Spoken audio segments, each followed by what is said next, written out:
ડભોઈ નગરપાલિકામાં સત્તાપલટો ભાજપના ગઢમાં કોંગ્રેસના પંજાનું આક્રમણ 21 બેઠકો સાથે સ્પષ્ટ બહુમતી। ડભોઈ નગરપાલિકાની 36 બેઠકો માટે યોજાયેલી ચૂંટણીના પરિણામો આજે જાહેર થતાં સ્થાનિક રાજકારણમાં મોટો ઉલટફેર જોવા મળ્યો છે। છેલ્લા લાંબા સમયથી ભાજપ હસ્તક રહેલી ડભોઈ નગરપાલિકામાં જનતાએ પરિવર્તનનો પવન ફૂંક્યો છે અને કોંગ્રેસને સ્પષ્ટ જનાદેશ આપ્યો છે કે બેઠકોનું ગણિત કોંગ્રેસની ભવ્ય જીત કુલ 36 બેઠકોમાંથી પરિણામો નીચે મુજબ રહ્યા છે। પક્ષ વિજેતા બેઠકો સ્થિત વોર્ડ નંબર 1 ભારતીય જનતા પાર્ટીના કપિલ હિતેન્દ્રકુમાર પટેલ,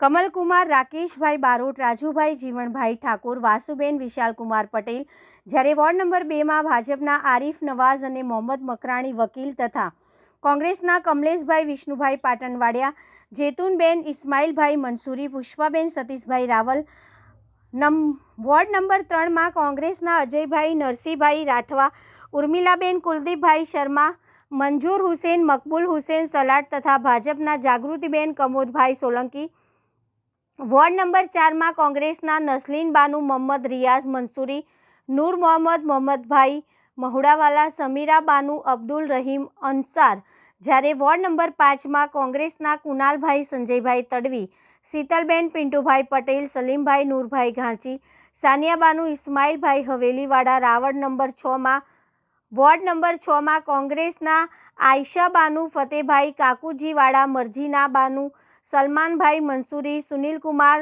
લવઘણભાઈ વસાવા વકીલ તથા ભાજપના કેયુરીબેન વિનોદભાઈ વસાવા, વોર્ડ નંબર 7ના ભાજપના તેજલબેન દક્ષેશકુમાર સોની, દિનેશકુમાર નવીનચંદ્ર દરજી, વિશાલભાઈ વ્રજેશભાઈ શાહ, સીતાબેન ભરતભાઈ વસાવા, જ્યારે વોર્ડ નંબર 8માં કોંગ્રેસના બિનહરીફ 4 ઉમેદવારો અફઝલભાઈ કાબાવાલા, મોહસિનભાઈ કડિયા, ઇમરાન બાનુ સિદ્દીકભાઈ વાણિયાવાડા, કોકિલાબેન સુથાર તથા વોર્ડ નંબર 9માં ભાજપના અનસુયાબેન કિરીટભાઈ વસાવા, દીપ્તિબેન પુરોહિત, હેમંતકુમાર મનસુખભાઈ પરમાર તેમજ અગાઉ એક બિનહરીફ થયેલા પરેશભાઈ રબારી।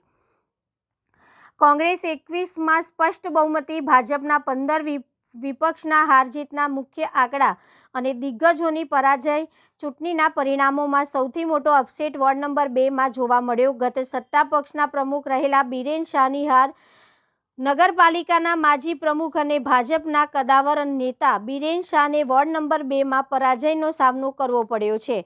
બીજી તરફ કોંગ્રેસના દિગ્ગજ નેતા સુભાષ ભોજવાણીએ પોતાના વોર્ડ નંબર 2માંથી હારી ગયા હતા। કહી ખુશી કહી ગમ જેવો માહોલ વહેલી સવારથી જ કોલેજ ગ્રાઉન્ડ ખાતે મતગણતરીની શરૂઆત થતાં કાર્યકરોમાં ભારે ઉત્તેજના જોવા મળી હતી। જેમ જેમ પરિણામો જાહેર થતા ગયા તેમ ક્યાંક ફટાકડા અને અબીલ ગુલાલના છોડો ઉડીને ક્યાંક તો ભાજપના કેમ્પમાં સન્નાટો છવાઈ ગયો હતો। જનતાએ ભાજપના વિકાસના દાવાઓને નકારી કોંગ્રેસ પર ભરોસો મૂક્યો હોય તેમ જણાય છે। ડભોઈની જનતાએ સત્તાધારી પક્ષ ભાજપને જાકારો આપીને સત્તાનું સુકાન કોંગ્રેસને સોંપ્યું છે। હવે જોવાનું રહેશે કે શું કોંગ્રેસ પોતાના ચૂંટણીના ઢંઢેરામાં આપેલા વાયદાઓ પૂરા કરશે, લોકોના પાયાના પ્રશ્નોને, શહેરના અટકેલા વિકાસોને ગતિ મળશે। આ સત્તા પરિવર્તન ડભોઈના નકશામાં ખરેખર નવો વળાંક લાવશે કે કેમ? પરિણામો સાથે હવે ડભોઈ નગરપાલિકામાં કોંગ્રેસનું શાસન સ્થપાશે અને આગામી દિવસોમાં પ્રમુખ ઉપપ્રમુખની વરણી પ્રક્રિયા હાથ ધરવામાં આવશે। ડભોઈ નગરપાલિકામાં ભારતીય જનતા પક્ષને 36માંથી 15 બેઠકો મળી છે, કોંગ્રેસને 21 મળી છે। 70% જેટલી વસ્તી લઘુમતી સમાજની ડભોઈ નગરમાં છે। ભારતીય જનતા પક્ષે લઘુમતી સમાજ પર વિશ્વાસ રાખીને 8 જેટલી બેઠકો આપી હતી, પણ લઘુમતી સમાજમાંથી અમારા એક જ ઉમેદવાર જીત મેળવી શક્યા છે। જ્યારે લઘુમતી સમાજનો જોગ કોંગ્રેસ તરફ રહ્યો છે એવું સ્પષ્ટ દેખાઈ રહ્યું છે। જ્યારે ડભોઈ તાલુકામાં તાલુકા પંચાયતની 20 બેઠકો છે, એમાંથી 17 બેઠક પર ભારતીય જનતા પક્ષનો વિજય થયો છે, ફક્ત 3 બેઠક પર કોંગ્રેસ પક્ષનો વિજય થયો છે અને જિલ્લા પંચાયતની 4 બેઠકો ભારતીય જનતા પક્ષનો વિજય થયો છે। ત્યારે ડભોઈ તાલુકાના તમામ મતદારોનો દિલથી આભાર। ડભોઈ નગરમાં પણ જે લોકોએ ભારતીય જનતા પક્ષ પર વિશ્વાસ મૂક્યો છે એ તમામ મતદારોને ખાતરી આપીએ છીએ કે ભારતીય જનતા પક્ષ પર જે આપે ભરોસો રાખ્યો છે એ ભરોસાને અનુરૂપ ભારતીય જનતા પક્ષ કામગીરી કરશે.